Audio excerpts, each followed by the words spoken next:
Really, because their wedding anniversary is coming up before long. And the Finks are 61 years. Ooh. The Gallaghers, 20 years. The Hillers, y'all ready for this? 69. Oh. This year is year 70, and so that's awesome.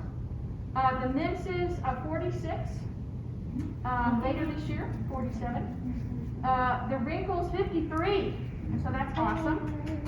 All of these numbers are awesome. And the Simses have already celebrated their anniversary this year because it was in January.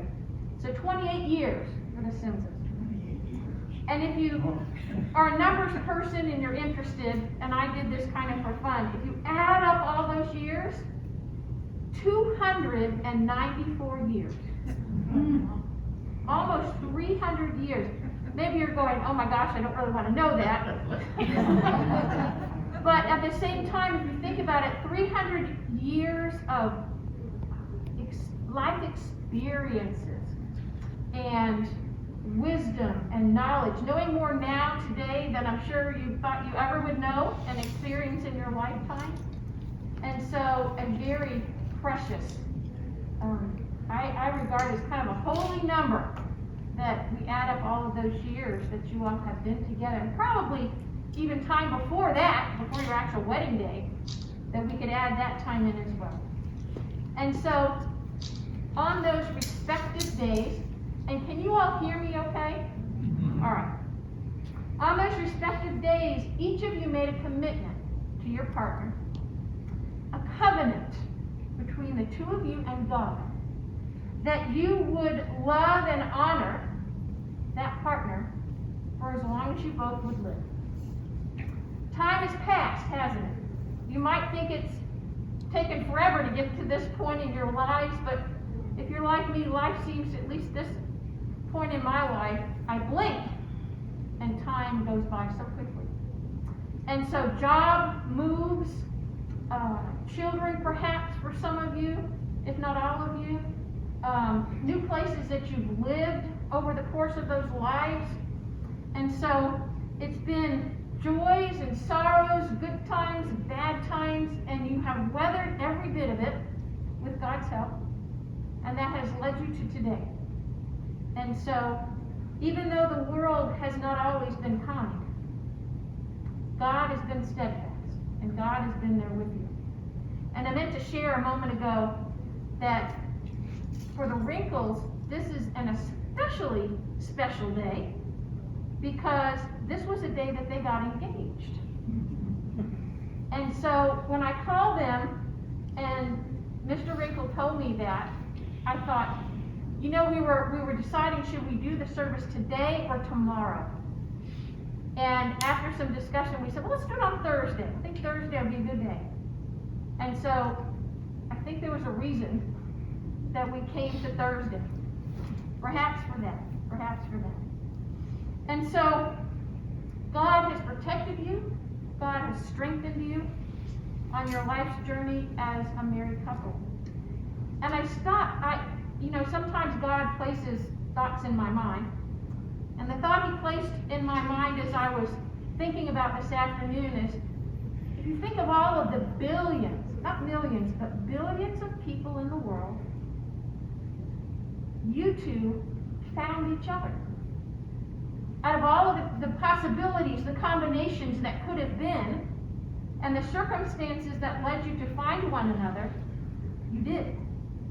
And I think that's very powerful when we think about that. How you are, in all of these years, you now are one person. At least from a Christian perspective, because when two people get married, they become one, don't they? And so I pray that your lives continue, all those 294 years, continue to be an inspiration. I know that for those of you that I know, and those of you that I hope to get to know, the rest of you, to get to know better, you all have been an inspiration to me. And I know, if it's been for me, that you have been an inspiration for other people as well. And so I pray for many, many more years that your family, friends, and loved ones will benefit from your wisdom and your guidance in their lives. And so, I'm going to invite you, I think some of you already are the artisans or jump ahead of me, that you take a moment and hold one another's hands. Some of you are already doing that. And I want you to take a moment and look at those hands. Look at the hands of the people that you're holding. And recognize that these hands have been through an awful lot together. That they do not look the same today as they did 20, 30, 70 years ago.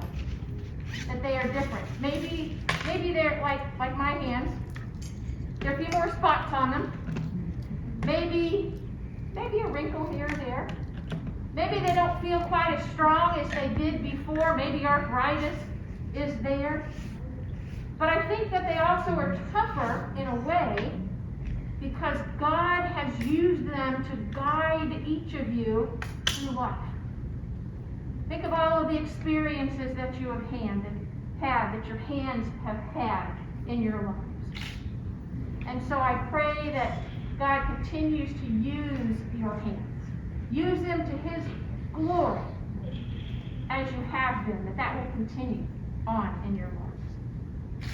When you were married, you each took a ring and you placed it on your respective partner's finger. And the ring is significant. Why? It doesn't have a beginning or an end, doesn't it? It's continual.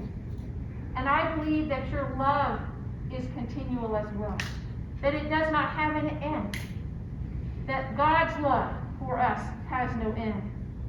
And that love will continue between the two of you and God for all of eternity. We know that your love for one another continues to hold true because this is such a wonderful turnout today. That all of you made the decision to come and be part of this service. It is a testament to the strength and the longevity of your marriage. Ecclesiastes 4:12, the first part of that says, a cord of 3 strands is not easily broken. And in a moment you'll see why I gave you those cords. When a man takes a wife before God, again there's that covenant that is made, that two become one before God.